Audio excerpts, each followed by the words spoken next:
लोग 10th class की maths का चैप्टर 6 का बीपीटी थ्योरम करने जा रहे हैं। ये बहुत इंपॉर्टेंट थ्योरम है जो हर बार एग्जाम में आती है। अगर ये नहीं आया तो इससे रिलेटेड एक ना एक क्वेश्चन आपको जरूर एग्जाम में देखने को मिलेगा। तो देखिए इसमें बीपीटी थ्योरम होता क्या है, इसको बेसिक प्रोपोर्शनल थ्योरम यानी कि थेल्स थ्योरम के नाम से भी जाना जाता है। इस थ्योरम में क्या होता है कि एक ट्रायंगल जो है हमारे पास, एक ट्रायंगल हमें गिवन है। इस ट्रायंगल के अंदर अगर दो पैरेलल लाइंस होती हैं, ट्रायंगल का हमने कुछ नाम दे दिया ए बी और सी, और इसमें दो पैरेलल लाइंस होती हैं हमारी, ये लाइन इसके पैरेलल है, तो हमें ये प्रूव करना है, यहाँ पर हमें ये प्रूव करना है कि ये अपॉन में ये इक्वल होगा ए बाय ए के। ठीक है, तो इसको हम एक बार लिख के देख लेते हैं क्या करना है हमें। इसमें हमें क्वेश्चन में दिया हुआ है यदि किसी त्रिभुज की एक भुजा के समांतर अन्य दो भुजाओं को भिन्न भिन्न बिंदुओं पर प्रतिच्छेद करने के लिए एक रेखा खींची जाए तो ये अन्य दो भुजाएं एक ही अनुपात में विभाजित होती है। मतलब कि हमें इन दोनों को रेशो में इक्वल करना है, इन दोनों में रेशो में इक्वल के। ठीक है, तो इसमें हम सबसे पहले क्या करेंगे, हमें यहाँ पर दिया क्या है, गिवन क्या है, हमें ये लिख देंगे दिया है, या फिर हम गिवन भी लिख देंगे। जो हमें गिवन है वो हम लिखेंगे यहाँ पर। हमें क्या गिवन है ये देखेंगे हम लोग। हमें गिवन है यहाँ पर DE इक्वल है या पैरेलल है BC के। एक ट्रायंगल में जो DE है वो हमारे को पैरेलल दे रखा है किसके, BC के। आगे देखेंगे, अब इसमें हमने कुछ चीजों की खुद से रचना करी है, हमको इसमें खुद से कंस्ट्रक्ट करना पड़ेगा कुछ लाइंस को, इसके बिना आप लोग ये क्वेश्चन नहीं कर पाओगे। तो देखो, एक तो हम क्या करेंगे, यहाँ से E से इस पर एक परपेंडिकुलर बनाएंगे हम लोग 90 डिग्री का, और एक इसी तरीके से यहाँ से इस वाली लाइन पर बनाएंगे। इसका हम कुछ नाम दे देते हैं, नाम हमने N और M दे दिया। ठीक है, सेम इसी तरीके से नीचे भी हमें दो लाइनें खींचनी है।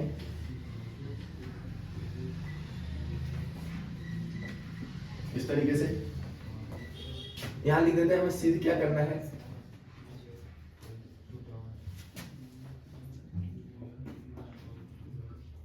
To prove. क्या प्रूव करना है हमें यहाँ पर, हमें प्रूव करना है कि जो AD है बाय DB ये इक्वल है AE बाय EC के। ठीक है, आगे देखो, इसमें यहां से हमारा आंसर स्टार्ट होगा, यानी कि हल। ठीक है, हल स्टार्ट होगा आपका यहाँ से हम प्रूव करेंगे। तो हमें यहाँ पर देखो, ऊपर जो है, ऊपर कुछ ट्रायंगल दिख रहे हैं यहाँ पर हमारे पास। हम सबसे पहले बात करते हैं ट्रायंगल ADE की। ऊपर वाले ट्रायंगल अगर हम देखें तो इसमें ट्रायंगल त्रिभुज ADE ट्रायंगल का एरिया का जो फॉर्मूला होता है वो आप लोगों को मालूम होगा। ट्रायंगल का अगर हमें एरिया निकालना होता है तो उसका फॉर्मूला होता है 1/2 इंटू में बेस इंटू हाइट। ये फॉर्मूला होता है किसी भी त्रिभुज के क्षेत्रफल को निकालने का। त्रिभुज के क्षेत्रफल निकालने का फॉर्मूला क्या होता है, 1/2 आधार गुणे ऊंचाई, बेस इंटू हाइट। तो हम अगर देखें इस वाले ट्रायंगल में, तो इसमें बेस का काम क्या कर रहा है हमारा, यहाँ पर जो DE है वो क्या है, बेस है।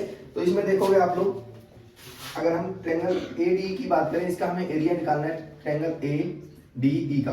ADE के ट्रायंगल एरिया की बात करें अगर, तो यहाँ पर आप लोग देखोगे 1/2 और बेस जो हो जाएगा आपका AD। इस वाली लाइन पे अगर हम देखें तो ये क्या करेगा, हमारे यहाँ पर बेस का काम करेगा AD। और अगर हाइट की बात करें तो जो हाइट हो जाएगा हमारा EN। ये वाली लाइन इस वाले बेस पे परपेंडिकुलर है, इस पे ये वाली लाइन जो है यहाँ पर परपेंडिकुलर है, तो हाइट का काम भी यही लाइन करेगी। ठीक है, ऊपर वाले ट्रायंगल में। तो हाइट की जगह पे हम क्या लिख देंगे, EN। ये यहाँ से हमारी एक इक्वेशन बन गई। अब सेम इसी ट्रायंगल में हम लोग एक और ले लेंगे, या फिर आप इसको बोल सकते हो BDE ट्रायंगल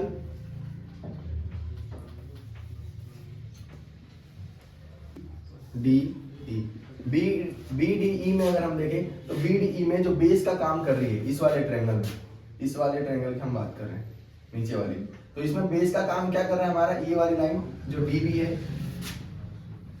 1/2 DB बेस का काम कर रहा है। और अगर इसमें हाइट की बात करें तो हाइट देखो क्या हो जाएगा, अगर हमें इस ट्रायंगल में डायरेक्ट हाइट नहीं गिवन है, तो इसकी जो बेस वाली लाइन होती है, ये जो बेस वाली लाइन होती है, इसी लाइन पर कोई भी लाइन परपेंडिकुलर होती है, कोई भी लाइन क्या होती है, परपेंडिकुलर, तो हम उसी को इस ट्रायंगल की भी हाइट मान के चलते हैं। ठीक है, जैसे कि ये वाली जो लाइन है हमारी, इस ट्रायंगल की हम बात कर रहे हैं, इस वाले ट्रायंगल की, ये जो ट्रायंगल है हमारे पास यहाँ पर, ठीक है, इस ट्रायंगल में आपने देखा कि बेस तो दिया नहीं हमें, बेस गिवन नहीं है, तो ये क्या है कि इसी लाइन पर जो इसका बेस होता है, इसी पर अगर आगे जाकर कहीं पर भी कोई भी लाइन जो होती है परपेंडिकुलर होती है, तो हम उसी को इस ट्रायंगल की भी हाइट मान लेते हैं। तो इसकी हाइट भी क्या हो जाएगी, en हो जाएगी। यहां पर हमारा ये हमारी सेकंड इक्वेशन बन गई। अब क्या करेंगे हम लोग, ट्रायंगल या फिर area of triangle ADE upon में एरिया ऑफ ट्रायंगल BDE को रख के सॉल्व करेंगे। अब देखो जो 1/2 है इंटू में AD इंटू में EN और नीचे हमारे पास 1/2 DB इंटू में EN। यहाँ पर 1/2 से 1/2 कैंसिल हो गया और EN से EN कैंसिल हो गया, तो इसका जो एरिया निकला हमारा AD/DB। ठीक है, एक चीज, एक साइड हमने प्रूव करी है यहाँ पर, ये वाली साइड हमने यहाँ पर निकाल दी। सेम इसी तरीके से अब हम लोग दोबारा से करेंगे एक और ट्रायंगल को, ऊपर वाला जो ट्रायंगल है इसी का एरिया हम फिर से निकालेंगे। तो एरिया ऑफ ट्रायंगल, ट्रायंगल कौन से ट्रायंगल का एरिया हम निकालेंगे, तो ट्रायंगल ADE का हम एरिया निकालेंगे। तो इसमें देखो क्या होगा, 1/2 और बेस का काम, अब हम पहले हमने ये बेस लिया था, अब हम बेस की जगह पर इसको रखेंगे। पहले हमने ये वाली लाइन ली थी ऊपर वाले ट्रायंगल में बेस की जगह पे, अब इस वाली लाइन को बेस की जगह पे लेंगे, तो ये हमारा आधार हो जाएगा। तो आधार की वैल्यू क्या आ गई आपके पास यहाँ पर, AE, और हाइट देखो इस वाले बेस पे कौन सी लाइन आपको हाइट दिख रही है, परपेंडिकुलर कौन सी लाइन है, DM, तो DM जो है यहाँ पर आपका हाइट का काम करेगी। ठीक है, अब आ जाते हैं नीचे वाले में। नीचे हमने पहले इस वाले ट्रायंगल को लिया था, अब इस वाले ट्रायंगल को लेंगे। ठीक है, तो अब हम लेंगे एरिया ऑफ ट्रायंगल DCE। ठीक है, DCE, इस वाले ट्रायंगल का अब हम एरिया लेंगे। तो इसका एरिया अगर हम लेंगे तो देखो इसमें देखो 1/2 और बेस का काम, तो इसमें भी यही वाली लाइन, इस वाली लाइन को लेंगे बेस। ठीक है, DE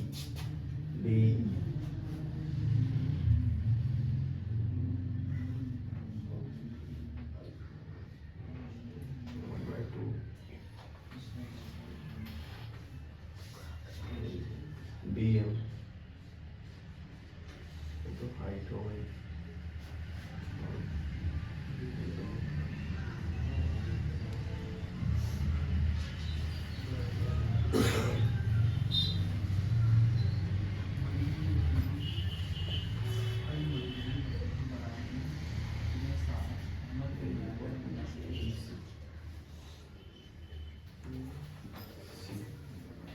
तो इसमें बेस का काम कौन सी लाइन करेगी, EC, और हाइट का काम अगर बताएं तो हाइट देखो यहाँ पर जो है DM है, तो DM हमारा इस वाली लाइन पर परपेंडिकुलर है, क्योंकि इस पे तो कोई भी, इस लाइन पे कोई भी ऐसी लाइन नहीं दिख रही जो परपेंडिकुलर है, तो हम इसी लाइन पे आगे जाएंगे तो इस पे हमें DM वाली जो लाइन है परपेंडिकुलर दिख रही है, तो हम यहाँ पर क्या करेंगे, DM को परपेंडिकुलर रख लेंगे।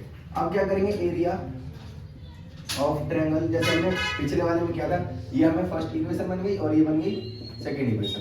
तो देखो इसमें हम क्या करेंगे, एरिया ऑफ ट्रायंगल, कौन से ट्रायंगल को देखेंगे, ADE, और नीचे रख लेंगे area of triangle, area of triangle DCE। तो इसका क्या निकला था, 1/2 AE इंटू में DM, और नीचे क्या है हमारे पास 1/2 EC इंटू में DM। DM से DM कैंसिल हो गया, 1/2 से 1/2 कैंसिल हो गया, और ये हमारे पास आ गया AE/EC आ गया। यहाँ से हमें ये दोनों की दोनों चीजें हमें मिल गई जो हमें इक्वल प्रूव करनी है। इसके आगे हम क्या करेंगे, इससे आगे हमें एक लाइन लिखनी है कि जब कभी भी दो त्रिभुज आपको दिखे, दो त्रिभुज जो कि एक ही बेस पर हो, एक ही बेस पर हो, तो हम ये बोल सकते हैं कि वो दोनों के दोनों त्रिभुज के जो आमने सामने की साइड है ये वाली, ये इक्वल होती है। ठीक है, तो आप लोग यहाँ पर लिख दोगे, यहाँ पर इससे हमें, इसको हम दे देते हैं नाम थर्ड और इसको देते हैं फोर्थ।